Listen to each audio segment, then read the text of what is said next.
Emidi. გამარჯობა, მოგესალმებით. დღეს არის 22 აპრილი.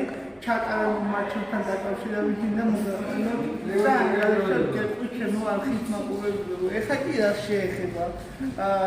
დღეს კი ახლა ბარსელონა მორის გამარჯვებასთან იყო ახოს 1-3 აგერდა და სექტამ რომელმაც ბარსელონას უგერდა მეორე ტაიმში სადღაც 65-მდე. მერე კი ხუდად ყველა განვითარდა მდგომარეობა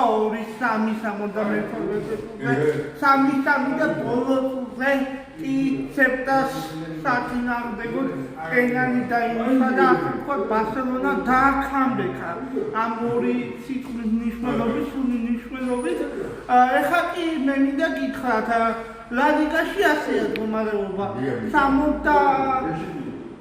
13 ქულა ბარსა, 69 ქულა მადრიდის რეალ, 4 ქულა ჩამორჩენა ლა ლიგაში და საჩემპიონო ბრძოლა ჯერ ადამთავრებულა ჩემო მეგობრებო, ჩემო არხის მაყურებლებო.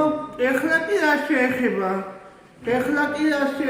კიდე შემდეგზე გადავიდეთ ინტერმა მორიგი თამაში წააგო და უნიშნულოვანი ქულები დაკარგა. ასე შემთხვევაში ნაპოლმა მოიგო ფონსასთან და 71 ქულა, 71 ქულა.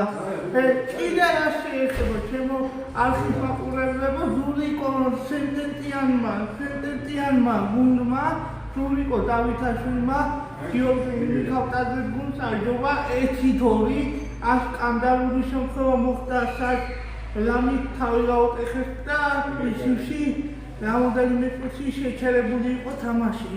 ეხლა კიდე რა შეეხება ჩემო არხის მაყურებლებო, მორიგი ქულა დაკარგა ასევე იმიტომ რომ გასავალი ზონიდან სენტენტიანს შანსი აქვს ამოვიდეს და ლიგა 1-ში შეინარჩუნოს მდგომარეობა.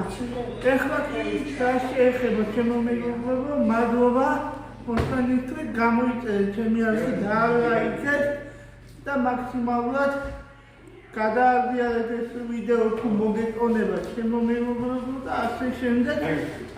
ეხლა კი მორიგი თამაში უნდა იქნება ლა ლიგაში მხოლოდ ესპანეთის თასი დარჩა მადრიდის რეალ შანსი რომ 11 წუთი მაინც მოიგოს, მაგრამ ეს ამას ვიხილავთ 27 აპრილს ჩემო არხის მაყურებლებო.